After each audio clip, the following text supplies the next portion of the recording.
I joined 12 by 12 very soon after I decided to try and get published. So I think it was in 2018. I was feeling isolated and unsure about how to move forward. And the publishing industry is what?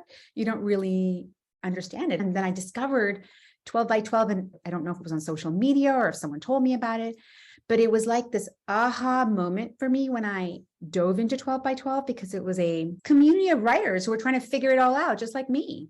And there were experts like published writers, but there were also other people like me who had no idea what to do. And when we were learning from each other, and the experts were illuminating and guiding us about this very opaque industry, and that was very cool. And I want to highlight that it wasn't just like the craft and the business about the publishing industry that was so cool, but the fact that it actually was an emotional space.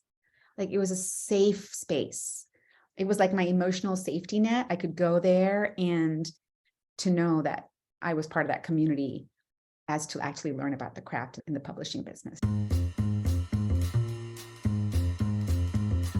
Definitely the way I've used the forum has evolved. Initially, I lurked a lot. I would read the manuscripts and the critiques, but I didn't feel brave enough initially to post my own manuscripts, but then I did. And then I started critiquing other manuscripts, and that felt really good. I think the webinars are hands down my favorite, apart from the Facebook group.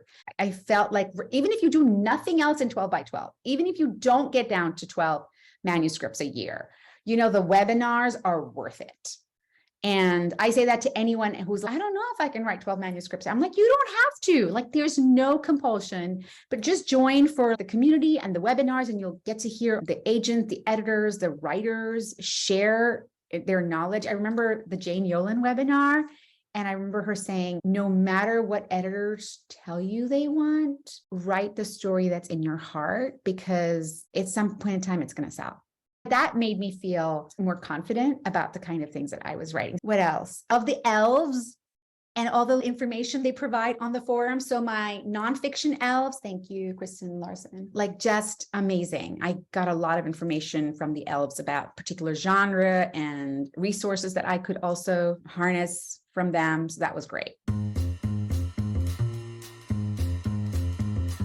I found one of my writing groups through 12 by 12, which is amazing. And I'm still with them. So that's great.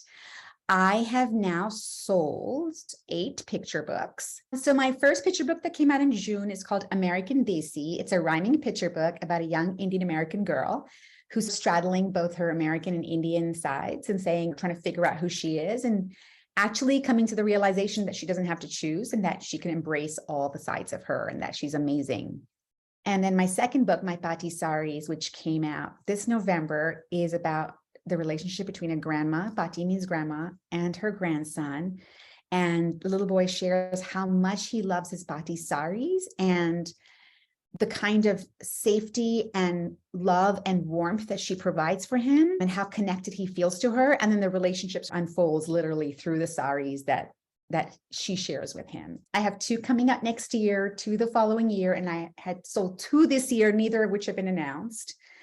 And even though I didn't get my agent through 12 by 12, I read all the posts about how I got my agent, and listening to all the agent webinars really helped me figure out, what am I looking for in an agent? What do I need in an agent? How do I look for an agent?